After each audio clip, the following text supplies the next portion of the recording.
Hello மக்களே, இது உங்கள் ஆர்வி டெக் தமிழ். நான் தான் உங்கள் ஆர்வி. இந்த வீடியோவில் ஒரு வித்தியாசமான ஃபோனை பற்றி பார்க்க போகிறோம். ஒரு ஃப்ளாக்ஷிப் ஃபோனை பற்றி பார்க்க போகிறோம். அதுதான் விவோவுடைய X Fold3 Pro. கிட்டத்தட்ட ஒரு 10 நாளுக்கு முன்னாடி இந்த ஃபோனை லான்ச் பண்ணியிருந்தாங்க. டெல்லி லான்ச் இவெண்ட்டுக்குலாம் நம்ம போயிருந்தோம். நீங்கள் சோஷியல் மீடியாவில் ஃபாலோ பண்ணிங்கன்னா உங்களுக்கு தெரிஞ்சிருக்கும். ஸோ எஸ், இந்த ஃபோனுடைய ஒரு ஃபுல் ரிவ்யூ தான் பார்க்க போகிறோம். இது லான்ச் ஆன அந்த நாளில் இருந்து இப்போ வரைக்கும் நான் அதை ப்ரைமரி ஃபோனாக சிம்ம மாற்றி போட்டு பக்காவாக யூஸ் பண்ணிட்டு இருக்கேன். இந்த ஃபோல்டபுள் ஃபோனில் என்னென்ன ஃபீச்சர்ஸ் இருக்குது, இது நீங்கள் வாங்கலாமா, கன்சிடர் பண்ணலாமா அப்படின்னு எல்லாத்தையும் மொத்தமாக இந்த வீடியோவில் பார்க்க போகிறோம். ஸ்டார்ட் பண்ணிடலாம். ஜென்ரலாக இந்த ஃபோனை பற்றி சொல்லணும்னா, இந்த ஃபோன் தான் இந்தியாவிலே ஒரு slimmest foldable phone, lightest foldable phone, அப்புறம் Snapdragon 8 Gen 3 ப்ராசஸர் இருக்கிற ஃபோல்டபுள் ஃபோன் அப்படின்னு சொல்கிறாங்க. ஸ்லிப்பஸ்ட் ஃபோன் சொல்கிறதுக்கு காரணம் என்னன்னா, இந்த ஃபோல்டபுள் ஃபோன் இந்த மாதிரி ஃபோல்டாக இருக்கிற இடத்துல 11.2 mm தான் இதோட திக்னஸ் இருக்கும். இதுவே நீங்கள் இப்படி ஃபோல்ட் பண்ணி பார்த்தீங்கன்னா வெறும் 5.2 mm தான் இதோட திக்னஸ். உண்மையிலே ரொம்ப ஸ்லிம்மான ஒரு ஃபோல்டபுள் ஃபோனாக தான் இது கையில் ஃபீல் ஆகுது. ப்ளஸ் இது லைட் வெயிட்டும் கூட. இந்த ஃபோனோட வெயிட்டே பார்த்தீங்கன்னா உங்களுக்கு 246 grams அந்த அளவுக்கு தான் இருக்கும். 246 உங்களுக்கு அதிகமாக இருக்கலாம். இப்போ ஒரு ஜென்ரலாக ஒரு ரெஃபரன்ஸுக்காக நான் சொல்கிறேன். என்னோட பர்சனலாக யூஸ் பண்ணிட்டு இருக்கிறது Asus ROG 3. அந்த ஃபோனே கிட்டத்தட்ட 250 கிராமுக்கும் அதிகம். ஓகேவா? ஸோ அப்படி பார்க்குறப்போ ஒரு ஃபோல்டபுள் ஃபோனுக்கு இது கம்மியான வெயிட் தான். தென் ஃபோனோட பாக்ஸ் கண்டென்ட்ஸ் அப்படின்னு பார்த்தீங்கன்னா, உள்ள உங்களுக்கு இந்த ஃபோன் கொடுத்துருப்பாங்க. கூடவே 120 வாட்ஸ்க்கான ஒரு ஃபாஸ்ட் சார்ஜிங் அடாப்டர் கொடுத்துருக்காங்க. அதோட கேபிள் கொடுத்துருக்காங்க. தென் சில பேப்பர் ஒர்க்ஸ் கொடுத்துருக்காங்க. இது போக இதோட வாரண்டி கார்டு கொடுத்துருக்காங்க. அப்புறம் ஒரு சிம் எஜெக்டர் பின் கொடுத்துருக்காங்க. இதுதான் இந்த பாக்ஸோட கண்டென்ட்ஸ். அண்ட் எஸ், கேஸ் கொடுக்கல, ஸ்க்ரீன் ப்ரொடெக்டர் இல்லை. ஆக்சுவலாக டிஃபால்ட்டாக ஒரு ஸ்க்ரீன் ப்ரொடெக்டர் உள்ள ஸ்க்ரீனுக்கு ஒட்டி இருக்கு. கேஸ் கொடுக்காதது ஒரு நெகட்டிவ் தான், அதையும் நம்ம சொல்லிடுறேன். தென் ஃபர்ஸ்ட் டைம் ஃபோனை கையில் எடுத்து நமக்கு ஃபீல் ஆக போகிறது என்னன்னா, இதோட ஃபோல்டபுள் ஸ்டேட்டில் நீங்கள் இந்த ஃபோனை பார்த்தீங்கன்னா உங்களுக்கு எந்த விதத்துலையுமே ஒரு மாதிரி விரிஞ்சிக்கிட்டு இருக்கிற மாதிரிலாம் உங்களுக்கு தெரியாது. பெர்ஃபெக்டாக உங்களுக்கு இந்த சீல் இருக்கும். அதாவது இந்த மாதிரி மடக்கி வச்சு நீங்கள் ஃபோனை யூஸ் பண்ணுறப்போ ஒரு மேக்ஸிமம் ஒரு நார்மல் ஃபோன் மாதிரி தான் உங்களுக்கு ஃபீல் ஆகும். ப்ளஸ் இது கொஞ்சம் நேராவாக இருக்கிறதுனால உங்களுக்கு கையில் கொஞ்சம் பிடிக்கிறதுக்கு நல்லாயிருக்கும். அண்ட் பேக் பேனல் பார்த்தீங்கன்னா உங்களுக்கு ஒரு பிளாக் கலரில் தான் ஒரு மேட் ஃபினிஷில் கொடுத்துருக்காங்க. கையில் பிடிச்சி யூஸ் பண்ணுறதுக்கு உங்களுக்கு கண்டிப்பாக வலுக்கு தான் செய்யுது. இதனால தான் கேஸ் கொடுக்காத ஒரு நெகட்டிவ் நான் சொன்னேன். ஏன்னா கேஸ் இந்த மாதிரி போட்டுக்கணும் கண்டிப்பாக தேவை. தென் இந்த ஃபோனோட டிஸ்பிளே அப்படின்னு பார்த்தோம்னா, ஃப்ரண்ட்டில் கவர் ஸ்க்ரீன் உங்களுக்கு 6.53 இன்ச்க்கான ஒரு LTPO 120Hz 2K பேனல் கொடுத்துருக்காங்க. அதே மாதிரி ஓப்பன் பண்ணிங்கனாலும் உள்ள உங்களுக்கு 8.03 இன்ச்சஸ்க்கான ஒரு LTPO 120Hz 2K பேனல் தான் கொடுத்துருக்காங்க. ரெண்டுமே ஒரே பேனல் தான். அண்ட் இந்த டிஸ்பிளேயோட குவாலிட்டி அப்படின்னு பார்த்தீங்கன்னா செம்ம ஷார்ப்பாக கொடுத்துருக்காங்க. இதோட கலர்ஸாக இருக்கட்டும், அந்த டீட்டெயில்ஸாக இருக்கட்டும், எல்லாமே இங்கே ரெண்டு டிஸ்பிளேலையுமே இங்கே பர்ஃபெக்டாக இருக்குது. பர்ஃபெக்ட்னு சொல்கிறத விட பார்க்குறதுக்கு உங்களுக்கு செம்ம அட்டகாசமாக இருக்குது. ஸ்டாண்டர்ட், ப்ரொஃபஷனல், பிரைட் அப்படின்னு சில கலர் ஆப்ஷன்ஸும் இருக்குது. உங்களுக்கு வேணுன்ற யூஸ் பண்ணிக்கலாம். நான் ஸ்டாண்டர்டில் வச்சு தான் யூஸ் பண்ணிட்டு இருக்கேன். தென் இது ஒரு HDR 10+ சர்டிஃபிகேஷன் இருக்கக்கூடிய டிஸ்பிளே, டால்பி விஷன் சப்போர்ட் பண்ணக்கூடிய டிஸ்பிளேவும் கூட. ரெண்டு டிஸ்பிளேவுமே ஓகேவா? ஸோ டிஸ்பிளேல எந்த வித குறையும் கிடையாது. பர்ஃபெக்டாக பக்காவாக கொடுத்துருக்காங்க. ஃப்ளாக்ஷிப்னு நான் சொன்னேன், அந்த அளவுக்கு கொடுத்துருக்காங்க. இந்த டிஸ்பிளேக்கு ஆர்பர் கிளாஸ் ப்ரொடெக்ஷன் கொடுத்துருக்காங்க சொல்கிறாங்க. இப்போ வரைக்கும் நான் கீழே போட விரும்பல, பட் இருக்குன்னு சொல்லியிருக்காங்க. ஓகேவா? தென் பெர்ஃபார்மன்ஸ்க்காக இங்கே Snapdragon 8 Gen 3 ப்ராசஸர் கொடுத்துருக்காங்க. ஸோ பெர்ஃபார்மன்ஸ்னு பார்க்குறப்ப எந்த பிரச்சனையும் கிடையாது. 8 Gen 3 எந்த அளவுக்கு பெர்ஃபார்ம் பண்ணுமோ அந்த அளவுக்கு நான் பெர்ஃபார்மன்ஸ் கொடுக்குது. நீங்கள் எந்த கேம் ப்ளே பண்ண நினச்சாலும் சரி, மேக்ஸிமம் செட்டிங்ஸை உங்களால் வச்சு ப்ளே பண்ண முடியும். கேம்ஸை ஒரு ½ hour மேலே ப்ளே பண்ணோம் அப்படின்னா பேக் பேனலில் உங்களுக்கு ஹீட்டிங் கொஞ்சம் தெரியதான் செய்யுது. அப்புறம் 3D மார்க் டெஸ்ட் ரன் பண்ணி பார்க்குறப்ப ஸ்டெபிலிட்டி ஸ்கோர்ஸ் 57% தான் வந்துச்சு. ஸோ கூலிங் பெர்ஃபார்மன்ஸை உங்க இன்னும் கொஞ்சம் இம்ப்ரூவ் பண்ணியிருக்கலாம். தென் இந்த ஃபோனில் உங்களுக்கு LPDDR5X RAM யூஸ் பண்ணியிருக்காங்க. UFS 4.0 ஸ்டோரேஜ் யூஸ் பண்ணியிருக்காங்க. கீழே இருக்கிற USB போர்ட் உங்களுக்கு USB 3.2 Gen 2 போர்ட் யூஸ் பண்ணியிருக்காங்க. இந்த ஃபோனில் ஒரே ஒரு வேரியன்ட் தான் இருக்குது. 16GB RAM + 512GB internal storage. அந்த மாடல் தான் என்கிட்டே இருக்குது. ஸோ RAM மேனேஜ்மெண்ட்டை பொறுத்த வரைக்கும் எந்த பிரச்சனையும் கிடையாது. ரீடர் ரைட் ஸ்பீடும் ரொம்பவே ஃபாஸ்ட்டாக கொடுத்துருக்காங்க. ஸோ ஃப்ளாக்ஷிப்புக்கு ஏற்ற மாதிரி இருக்குது அப்படின்னு சொல்லலாம். அப்புறம் பேட்டரி கெப்பாசிட்டி அப்படின்னு பார்த்தீங்கன்னா, இதையுமே விவோ சொல்லியிருந்தாங்க. இந்தியாவிலே அதிகமாக பேட்டரி இருக்கக்கூடிய ஃபோல்டபுள் இதுதான் அப்படின்ட்டு. ஏன்னா 5700 mAh பேட்டரி கொடுத்துருக்காங்க. எஸ், ஃபோல்டபுள் ஃபோன்ஸ் அப்படின்னு பார்க்குறப்ப இந்த பேட்டரி கெப்பாசிட்டி அதிகம் தான். இதை சார்ஜ் பண்ணுறதுக்காக 100 வாட் ஃபாஸ்ட் சார்ஜிங் சப்போர்ட் கொடுத்துருக்காங்க. பாக்ஸில் உங்களுக்கு 120 வாட் ஃபாஸ்ட் சார்ஜர் பாக்ஸில் வருது. தென் நீங்கள் ஃபுல் சார்ஜ் போட்டு ட்ரை பண்ணீங்கன்னா கண்டிப்பாக உங்களுக்கு ஃபோன் ஹீட் ஆகுது, பட் சார்ஜ் ஃபாஸ்ட் ஆயிருது. தென் இது போக 50 வாட் வயர்லெஸ் சார்ஜிங் சப்போர்ட்டும் இந்த ஃபோனில் கொடுத்துருக்காங்க. சாஃப்ட்வேர் எக்ஸ்பீரியன்ஸ் அப்படின்னு பார்த்தீங்கன்னா, இந்த ஃபோனில் உங்களுக்கு FunTouch OS 14 கொடுத்துருக்காங்க. Android 14 மேலே பில்ட் பண்ணியிருக்காங்க.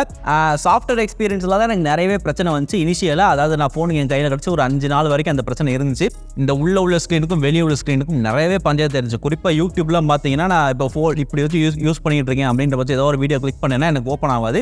க்ளோஸ் பண்ணிட்டு ஓப்பன் பண்ணேன்னா அந்த வீடியோ ஓப்பன் ஆகும். சரி, எல்லாரும் எப்படி யூஸ் பண்ணிட்டு இருக்கும்போது டச் பண்ணேன்னா ஓப்பன் ஆகாது. ஓப்பன் பண்ணேன்னா அந்த வீடியோ ஓப்பன் ஆகும். நிறைய ஆப்ஸ் நிறைய இடங்கள்ல கிராஷ் ஆகிட்டு இருந்துச்சு. இந்த பிரச்சனைகள் இருந்துச்சு மொதல் 5 நாள்.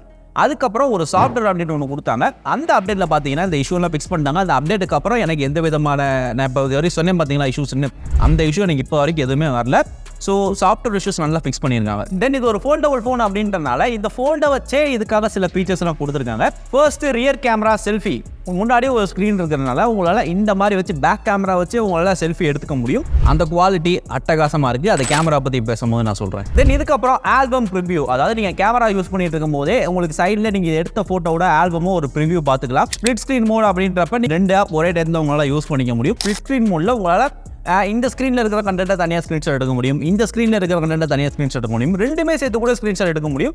இந்த மாதிரி ஃபீச்சர்ஸ் எல்லாமே கொடுத்துருக்காங்க. இது போக ஹோவர் அப்படின்ற இன்னொரு மோடு கொடுத்துருக்காங்க. இது என்னன்னு பார்த்தீங்கன்னா ஆல்வேஸ் ஆன் டிஸ்பிளே ஆன் பண்ணிட்டு நீங்கள் ஃபோனை இந்த மாதிரி டென்ட் மாதிரி மடிச்சு இப்படி வச்சுட்டீங்க அப்படின்னா ஐஃபோனில் இந்த மாதிரி ஒரு ஃபீச்சர் இருக்கும். அந்த மாதிரியான ஒரு ஃபீச்சர் இந்த மாதிரி நீங்கள் ஃபோனை வச்சிங்கன்னா உங்களுக்கு அந்த ஹோவர் மோடு ஆன் ஆயிடும். இது எப்பயுமே ஆன்ல இருக்குமான்னு கேட்டால் கிடையாது. நைட்லாம் உங்களுக்கு பக்கத்தில் வச்சுக்கிறதுக்கு ரொம்ப யூஸ்ஃபுல்லாக இருக்கும். இந்த கிளாக்குமே உங்களுக்கு நிறைய டிசைன் கொடுத்துருக்காங்க. அது உங்களுக்கு வேணுன்ற மாதிரி நீங்கள் மாற்றிக்கலாம். தென் ஃபிங்கர் பிரிண்ட் சென்சார் அப்படின்னு பார்க்குறப்ப இந்த ஃபோனில் உங்களுக்கு 2 ஃபிங்கர் பிரிண்ட் சென்சார் கொடுத்துருக்காங்க. கவர் ஸ்க்ரீன்லேயும் ஒன்று இருக்குது, உள்ள இந்த ஸ்க்ரீன்லேயே ஒன்று கொடுத்துருக்காங்க. ரெண்டுமே ultrasonic finger print sensor. So unlock ஆகிறது செம ஃபாஸ்ட்டாக இருக்குது, அக்யூரேட்டாகவும் இருக்குது, எந்த பிரச்சனையும் கிடையாது. அண்ட் இது போக ஏஐ ஃபீச்சர்ஸ் அப்படின்னு சில விஷயங்கள் சொல்லியிருந்தாங்க. அதெல்லாம் இதோட நோட்ஸ் ஆப்பில் இன்டெகிரேட் பண்ணியிருக்காங்க. அதெல்லாம் என்னென்னு பார்த்தீங்கன்னா ஏஐ நோட்ஸ் அசிஸ்ட், நீங்கள் குறிப்பிட்ட பேராகிராஃப் போட்டிங்கன்னா அதை உங்களுக்கு இது சமரைஸ் பண்ணி கொடுக்கும். சமரைஸ் பண்ணுற ஆப்ஷன் சூப்பராக ஒர்க் ஆகுது. அது போக டிரான்ஸ்லேட் பண்ண சொன்னீங்கனாலும் அது உங்களுக்கு வேறு லாங்குவேஜில் டிரான்ஸ்லேட் பண்ணி கொடுக்கும். அந்த ஃபீச்சரும் இருக்குது. தென் ஃபைனலாக விவோ அப்படின்னு சொல்கிறப்ப அதோட கேமரா பற்றி நம்ம பேசி ஆகணும். இதில் 3 கேமரா செட்டப் கொடுத்துருக்காங்க. இதோட ஃப்ளாக்ஷிப் ஃபோன் அப்படின்றனால கேமரா செட்டப் இங்க ஃபிளாக்ஷிப் லெவல்ல தான் கொடுத்திருக்காங்க. பிரைமரியா 50 MP கான VCS ட்ரூ கலர் சென்சார் ஒன்னு கொடுத்திருக்காங்க. இதுல OIS சப்போர்ட்டும் உண்டு. செகண்டரியா மறுபடியும் ஒரு 50 MP கான ஒரு அல்ட்ரா வைட் சென்சார் கொடுத்திருக்காங்க. மூணாவது 64 MP கான ஒரு 3x டெலஃபோட்டோ லென்ஸ் கொடுத்திருக்காங்க. இதுலயும் OIS சப்போர்ட் உண்டு. இது Zeiss உடைய ஜூம் லென்ஸும் கூட. இது போக 2 செல்ஃபி கேமரா கொடுத்திருக்காங்க. கவர் ஸ்கிரீன்ல ஒரு 32 MP செல்ஃபி கேமரா, உள்ளே உங்களுக்கு 32 MP selfie camera. And yes camera performance அப்படின்னு பார்க்கறப்ப அட்டகாசமா இருக்கு. நீங்க சாம்பிள் ஸ்கிரீன்ல பாப்பீங்க எந்த அளவுக்கு ஒரு கிறிஸ்பான சூப்பரான ஷாட்ஸ் கொடுக்க முடியுமோ அந்த அளவுக்கு இந்த ஃபோன் நல்லா பெர்ஃபார்ம் பண்ணுது. முக்கியமாக போர்ட்ரேட்ஸ் அப்படின்னு வர்றப்ப கண்டிப்பாக சொல்கிறேன் அடிச்சிக்கவே முடியாது, அந்த அளவுக்கு ஒரு பெர்ஃபார்மன்ஸை கொடுக்குது. ஈவன் விவோன்னு வந்தாலே போர்ட்ரேட்ஸை நீங்கள் வச்சுக்கலாம். உங்களுக்கு போர்ட்ரேட் ஷாட் வேணாலும் நீங்கள் விவோ கேமரா பேஸ்டு ஃபோன் போயிட்டீங்கன்னா உங்களுக்கு போதும். அந்த அளவுக்கு தான் விவோட போர்ட்ரேட் பெர்ஃபார்மன்ஸ்லாம் இருக்குது. ஃப்ளாக்ஷிப் ஃபோன் ஃப்ளாக்ஷிப் சென்சார் அப்படின்றனால 3x ஜூம் லென்ஸாக இருக்கட்டும், உங்களுக்கு போர்ட்ரேட் ஷாட்ஸ்ன்றது அட்டகாசமாக இருக்குது, பார்க்கறதுக்கு செம்மையாக இருக்குது. அந்த பேக்ரவுண்ட் போக்கா எல்லாமே நேச்சுரலாக இருக்குது. நீங்கள் எடுத்ததுக்கப்புறம் கூட ஃபோக்கஸை மாற்றி வச்சுக்கலாம். இது போக கேமராலே உங்களுக்கு 3 கலர் ஆப்ஷன் கொடுத்துருக்காங்க. விவிட், டெக்ஸ்சர், அப்புறம் Zeiss உடைய ஒரு மோட். Zeiss மோடில் பார்த்தீங்கன்னா உங்களுக்கு ஒரு மாதிரி எந்த கலரும் பூஸ்ட் இல்லாமல் ஒரு நேச்சுரல் உள்ள கலரில் தெரியிற மாதிரி தெரியும். நான் எடுத்தது ஃபுல்லாமே விவிட்டில் தான் எடுத்தேன். உங்களுக்கு எது வேணுமோ நீங்கள் வச்சு யூஸ் பண்ணிக்கலாம். இது போக பார்த்தீங்கன்னா வீடியோ அப்படின்னு பார்த்தீங்கன்னா 4K 60 FPS தாராளமாக லென்ஸ்லேயுமே உங்களால் எடுக்க முடியும். 8K 30 FPS கூட உங்களால் பிரைமரி கேமராவில் ஷூட் பண்ண முடியும். தென் செல்ஃபி கேமரா அப்படின்னு பார்த்தீங்கன்னா செல்ஃபி வந்து நான் ரியர் கேமரா அப்படின்னு பார்க்குறப்ப எந்த அளவுக்கு ஒரு அட்டகாசமாக இருக்குன்னு சொன்னேன். செல்ஃபி என்னால் அப்படி சொல்ல முடியல. செல்ஃபி வந்து ஓரளவுக்கு ஒரு நார்மலாக பெர்ஃபார்மன்ஸ் தான் கொடுக்குது. அப்படி கொடுக்கக்கூடாது, இதோட ரேட்டுக்கு இது நல்லா தான் பெர்ஃபார்ம் பண்ணணும். பட் செல்ஃபி கேமரா இங்கே ஓகே அப்படின்ற மாதிரி தான் இருக்குது. வீடியோ அப்படின்னு பார்த்தாலும் செல்ஃபியில் உங்களால் 1080p 30 FPS தான் ரெக்கார்ட் பண்ண முடியும். இதை இப்போதைக்கு ஒரு குறை நீங்கள் எடுத்துக்கலாம். ஏன்னா விவோடைய X100 ஃபோன் இருக்குது பார்த்தீங்கன்னா, அந்த ஃபோன்லேயுமே ஃபோன் லான்ச் ஆகி கொஞ்ச நாள் வரைக்கும் செல்ஃபி கேமராவில் உங்களுக்கு 1080p வீடியோஸ் தான் மேக்ஸிமம் எடுக்க முடியும். பட் ஒரு அப்டேட்டை புஷ் பண்ணி அதில் 4K வீடியோ எடுக்கிற மாதிரி கொண்டு வந்துட்டாங்க.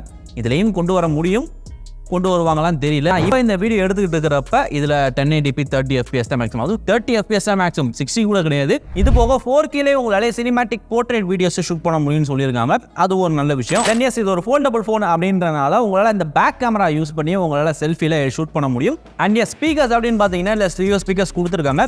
அதுவும் ஒரு வகையில் இந்த ஃபோனில் நெகட்டிவ் தான் சொல்லலாம். ஏன்னா இதில் ஸ்பீக்கர்ஸ் சவுண்டு வருது, கிறிஸ்பாக தான் இருக்குது. பட் இந்த ப்ரைஸ்க்கு இது பத்தாது. இன்னும் அந்த சவுண்ட் குவாலிட்டியை அவங்க இம்ப்ரூவ் பண்ணியிருக்கலாம். தென் மற்ற விஷயங்கள் அப்படின்னு பார்த்தீங்கன்னா இந்த ஃபோனில் உங்களுக்கு NFC சப்போர்ட் கொடுத்துருக்காங்க.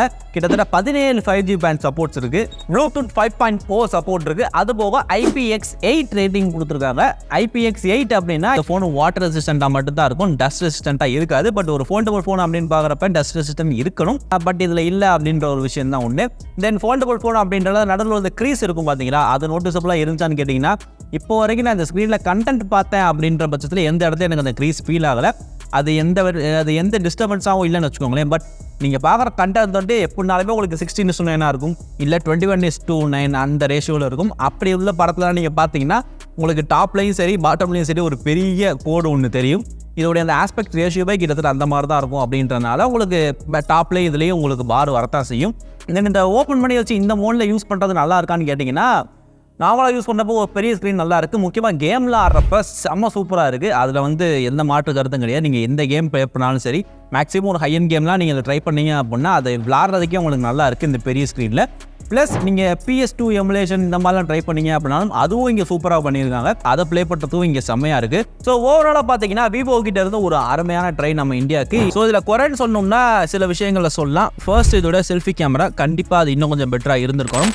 ரெண்டாவது, இதோடைய ஸ்பீக்கர்ஸ் அதுவும் சவுண்டு பத்தலை, அது இன்னும் கொஞ்சம் பெட்டராக இருந்திருக்கணும். அடுத்தது ஃபோனோட கூலிங் அதை பெட்டராக கொடுத்துருந்தாங்கன்னா ஃபோன் இன்னும் கொஞ்சம் ஸ்டேபிளாகவே இருந்திருக்கும். நாலாவது, கண்டிப்பாக இதில் கேஸ் கொடுத்துருக்கணும். பட் உங்கள் கேஸ் இன்க்ளூட் பண்ணல, அதையும் சேர்த்துக்கோங்க. அதாவது ஒரு ஃபோல்டபுள் ஃபோன், ஒரு அட்டகாசமான கேமராவோட ஒரு ஃபோல்டபுள் ஃபோன் வேணும் அப்படின்னா நீங்கள் தாராளமாக இவர் ட்ரை பண்ணலாம். ஏன்னா கேமரா பர்ஃபார்மன்ஸ் வந்து அல்டிமேட்டாக இருக்குது. நீங்கள் சாம்பிள்ஸ் பார்த்துருப்பீங்க. ஸோ இதுதான் இந்த ஃபோனை பற்றின என்னுடைய கருத்து. நீங்கள் இந்த விவோடைய ஃபோல்டபுள் ஃபோனை பற்றி என்ன நினைக்கிறீங்க? நீங்கள் இதை ட்ரை பண்ண நினைக்கிறீங்களா? இதோடைய ப்ரைஸ் 1,60,000 ஒன்லி. 15K பேங்க் ஆஃபர்னு கொடுத்துருக்காங்க. கிட்டத்தட்ட 1,45,000 அப்படின்ற பிரைஸ்க்கு நீங்கள் வாங்கலாம். உங்களால் அந்த அளவுக்கு பட்ஜெட் அஃபோர்ட் பண்ண முடிஞ்சுன்னா நீங்கள் விவோடைய ஃப்ளாக்ஷிப் போவீங்களா அப்படின்றத கீழே கமெண்ட் பண்ணுங்க. இந்த வீடியோ எப்படி இருக்கு அப்படின்னு மறக்காம கீழே கமெண்ட் பண்ணுங்க. இதே மாதிரி இன்னொரு சூப்பரான வீடியோவில் புதுசாக உங்களை மீட் பண்ணுறேன். Until then, this is Arvi from About the Latest Foldable signing off.